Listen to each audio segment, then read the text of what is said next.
Grandma Cleaning te ofrece la oportunidad de ganar dinero extra con tu propiedad en Miami. Si la tienes y no cuentas con alguien confiable para cuidarla y mantenerla, nosotros somos los perfectos aliados para ello. Te ofrecemos nuestros servicios de administración, cuidado y mantenimiento. Además, si lo deseas, puedes obtener ingresos extras sin riesgos ni peligros y mucho menos con precios excesivos. Si este es tu caso, llámanos o escríbenos sin compromiso al 786-757-2206. 786-757-2206. Ciertas condiciones aplican.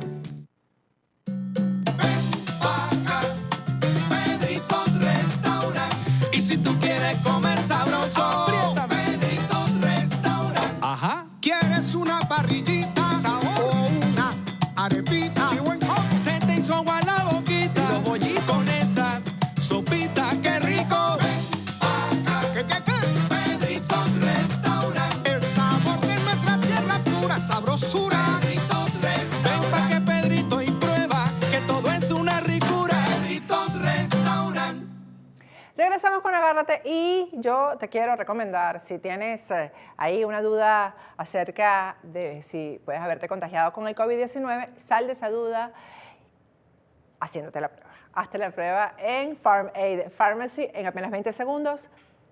20 minutos vas a tener el resultado. Visítalos en su sede física en Pembroke Pines y si se te terminaron las medicinas porque te tuviste que quedar aquí en Miami, Farm Aid Pharmacy te va a vender las medicinas con las instrucciones del médico de tu país de origen.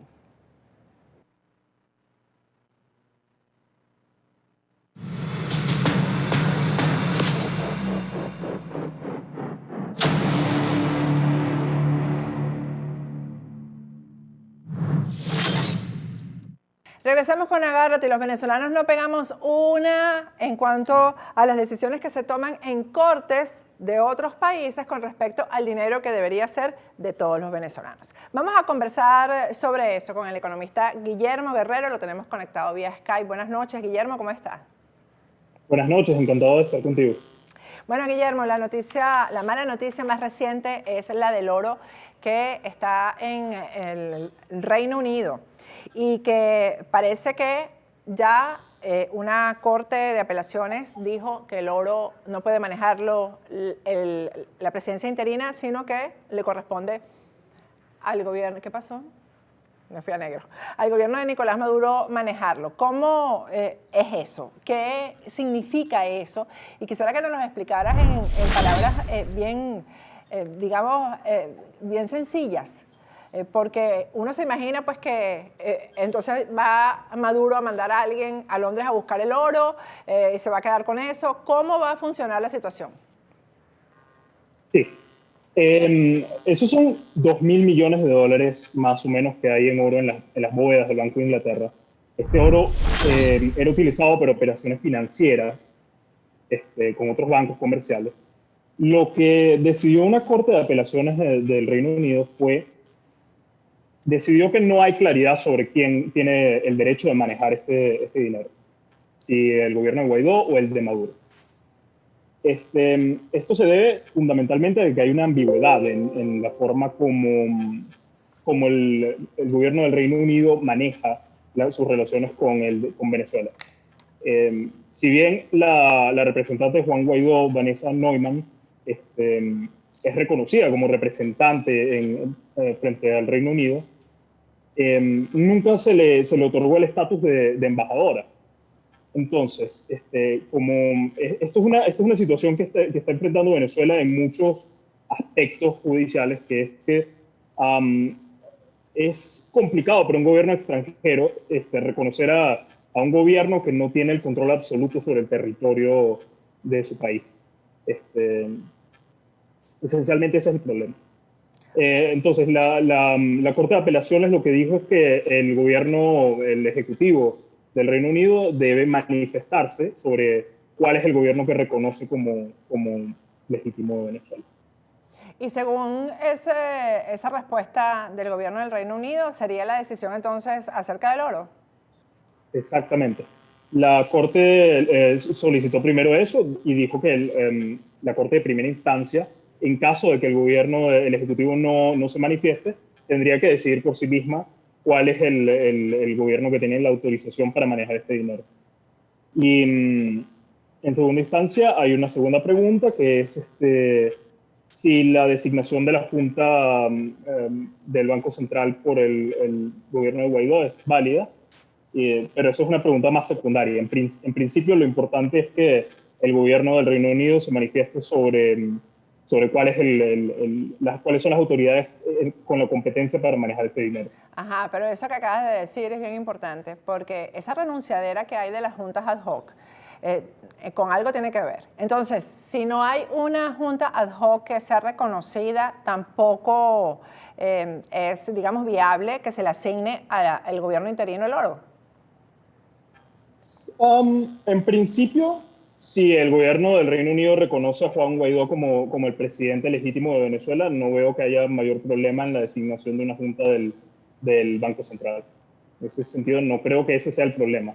Creo que el problema central es el del conflicto, la ambigüedad que crea el hecho de que te estás reconociendo como gobierno de Venezuela a una serie de personas que no tienen el control del territorio.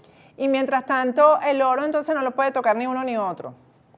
Mientras esta disputa se dirima, ese oro no puede ser manejado por nadie. Me encanta eso, que no se dirima, que se quede ahí.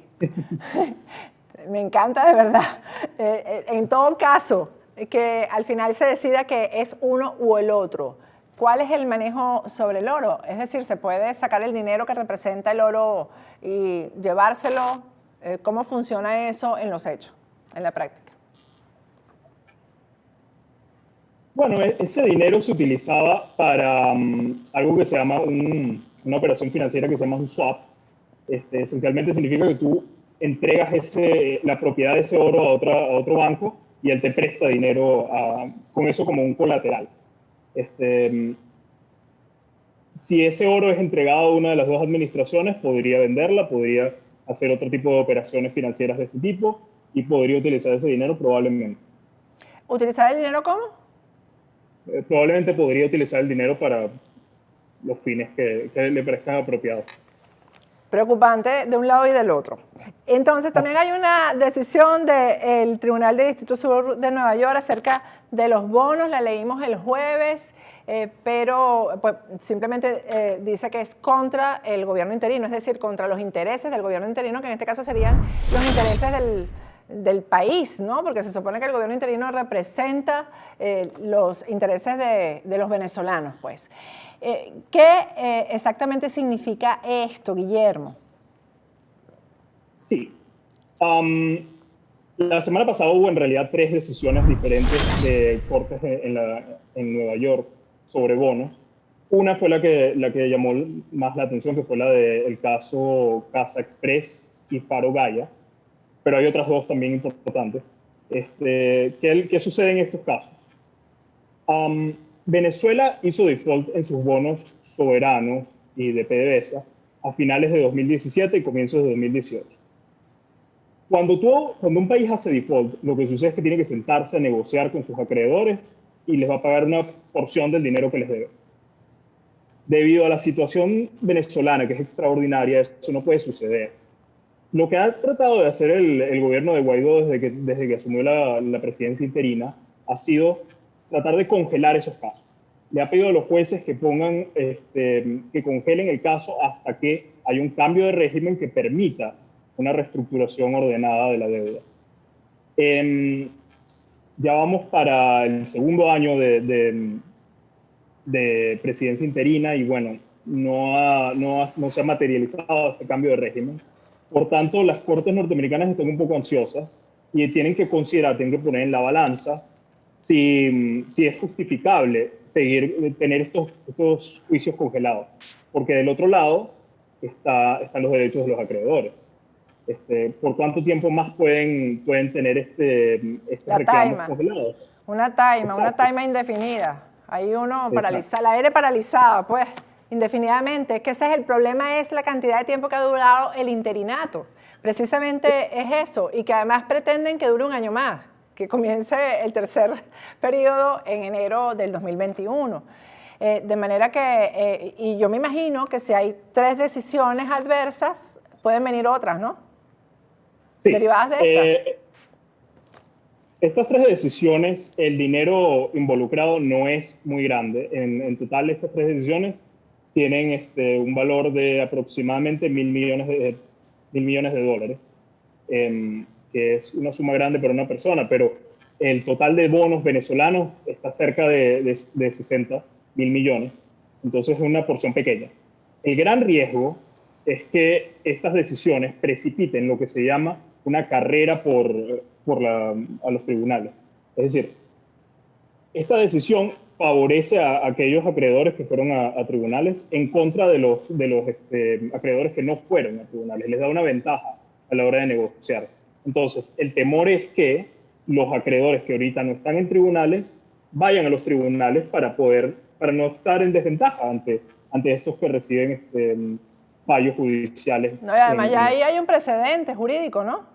Una vez que hay un precedente es mucho más fácil para los que no habían ido. Tienen el camino ya como recorrido, ¿no? Sí, de hecho eso ya está sucediendo. Los jueces, hay 2, 3 jueces involucrados en estos casos que están diciendo, bueno, el otro ya decidió, entonces eso significa que yo debo tomar una decisión más rápida para no desfavorecer a estos acreedores que están en mi tribunal. ¿De cuánto dinero estamos hablando en total? ¿Hay alguna cifra que se conozca, Guillermo? En los juicios. En lo de los bonos en general. Bueno, los bonos en general son aproximadamente $55.000 millones. Si le agregas los intereses vencidos, esos son como $15.000 millones más. Suman casi $70.000 millones más. ¿Falló aquí la asesoría jurídica, crees tú? A mí me parece que la posición del gobierno, de algunos miembros del gobierno de Guaidó ha sido un poco negativa, en el sentido de que han tomado una posición conflictiva contra los acreedores cuando lo correcto es sentarse a negociar en buenos términos.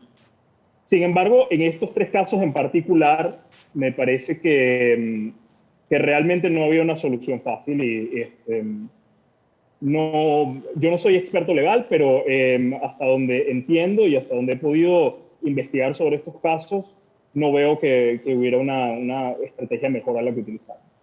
Dicho eso, creo que la conflictividad de parte de algunos miembros del gobierno de Guaidó ha sido negativa y puede perjudicar a Venezuela en el futuro. ¿Y no se pueden decir los nombres de quiénes son los responsables? Preferiría no hacerlo. Guillermo, nosotros estamos haciendo una investigación, específicamente Patricia Betancur, acerca de los bufetes de abogados que están trabajando para el régimen de Maduro en Europa. Y parece que son los mejores, los más costosos. De manera que creo que en el futuro hay más pérdidas. O sea, no está fácil.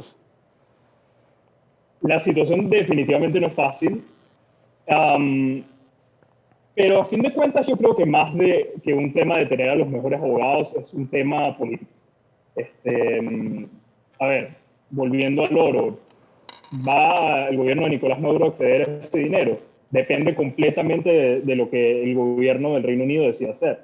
Y hay un cálculo político de si quieren estar en línea fuerte con la administración de Guaidó o si quieren tomar una posición un poco más ambigua.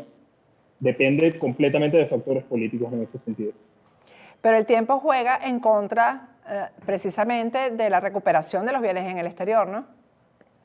Sí, definitivamente. Cada año que pasa, la economía venezolana se deteriora más y hay más presiones en el exterior para permitirle a algunos acreedores, Cristalex, por ejemplo, que tomen posesión sobre los pocos activos que tiene Venezuela todavía en el exterior, como es Citgo. Ahí, por ahora, las sanciones norteamericanas han mantenido estos activos congelados. Hay una prohibición de transferirlos, pero yo creo que a medida que va pasando el tiempo va a haber más presión de parte de los acreedores para que el gobierno de Estados Unidos permita alguna clase de toma de posesión por parte de los acreedores de Venezuela.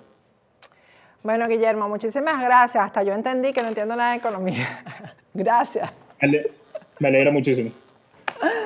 Vamos a ir a un corte y al regreso vamos a hablar de la justicia en España. Cuando está en peligro la justicia, está en peligro la democracia. Y eso es lo que está pasando en España. Ya regresamos.